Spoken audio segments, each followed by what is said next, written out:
नमस्कार, मेरा नाम है सुनैना कश्यप और आप देख रहे हैं KH लाइव हिमाचल। क्या आप जानते हैं कि अस्पतालों में जो मेडिसिन शॉप्स होती हैं, उनसे सरकार को कितना फायदा मिलता है?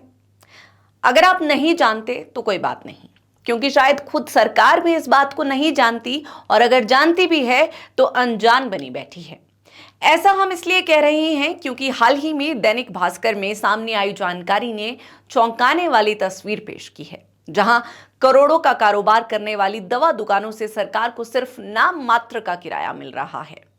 वैसे तो हिमाचल सरकार इनकम जनरेशन के लिए बेहद सख्त कदम उठा रही है, लेकिन सरकारी अस्पतालों में जो मेडिसिन शॉप्स कमाऊ पुत साबित हो सकती है, उनका आवंटन पारदर्शी ढंग से नहीं किया जाता। करोड़ों रुपए का कारोबार करने वाली दवा दुकानें बिना ओपन टेंडर के चहेते लोगों को औने पौने दाम पर दे दी जाती है। सवाल उठने लाजमी है, क्योंकि एक तरफ सरकारी अस्पताल की एक साधारण सी कैंटीन साल में लगभग 32 लाख रुपए सरकार को दे सकती है, लेकिन वहीं दूसरी तरफ उन्हीं अस्पतालों में चल रही दवा दुकानों से जो करोड़ों का कारोबार करती है, सरकार को सिर्फ कुछ लाख रुपए ही मिलते हैं। आखिर ऐसा क्यों हो रहा है? हाल ही में दैनिक भास्कर में प्रकाशित एक रिपोर्ट ने इस पूरे मामले को उजागर किया है। रिपोर्ट के अनुसार हिमाचल प्रदेश के सरकारी अस्पतालों और मेडिकल कॉलेजों में संचालित 42 मेडिसिन शॉप्स से साल 2023-24 में सरकार को केवल 37 लाख रुपए का किराया मिला। ये आंकड़ा अपने आप में चौंकाने वाला है, क्योंकि यही राज्य सरकार संसाधन जुटाने के लिए कभी वाटर सेस, कभी लैंड रेवेन्यू और कभी पेट्रोल डीजल पर अतिरिक्त टैक्स लगाने जैसे फैसले लेती रही है। अगर तुलना करें तो शिमला के सुपर स्पेशलिटी अस्पताल चमियाना की एकमात्र कैंटीन से ही सरकार को करीब 32 लाख रुपए का राजस्व प्राप्त हुआ। इसका कारण साफ है, इस कैंटीन का आवंटन ओपन टेंडर और बोली प्रक्रिया के माध्यम से किया गया था। वहीं दूसरी ओर देश के प्रमुख संस्थानों में से एक PGI चंडीगढ़ में केवल 9 दुकानों से ही सालाना लगभग 18 करोड़ रुपए की आय होती है। इसके मुकाबले हिमाचल की 42 दुकानों से इतनी कम आय होना कई सवाल खड़े करता है। इस पूरे मामले की जड़ में पारदर्शिता की कमी दिखाई देती है। रिपोर्ट के अनुसार इन मेडिसिन शॉप्स का आवंटन अक्सर ओपन टेंडर के बजाय जान पहचान और सिफारिश के आधार पर किया जाता है।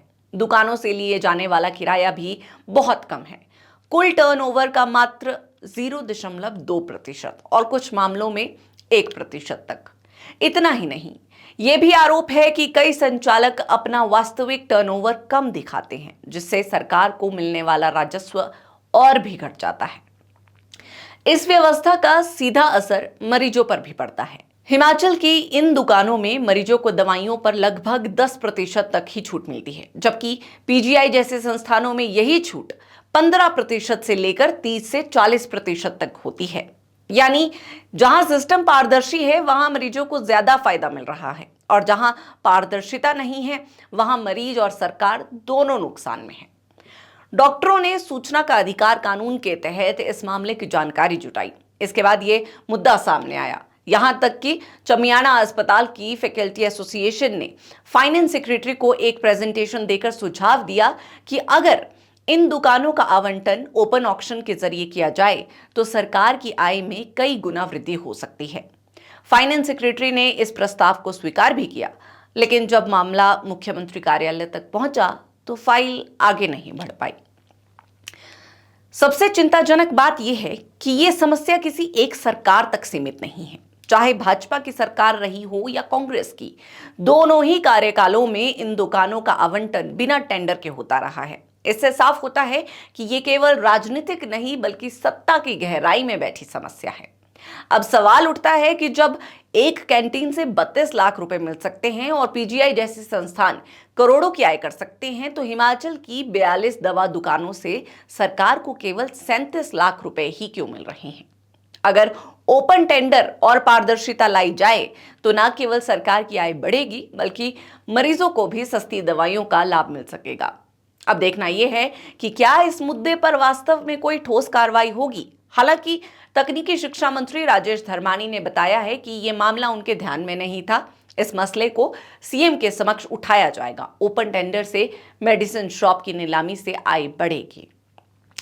इस मुद्दे को और गहराई से समझने के लिए केवल राजनीतिक या प्रशासनिक पहलू ही नहीं, बल्कि गवर्नेंस और जवाबदेही के व्यापक दृष्टिकोण को भी जोड़ना जरूरी है।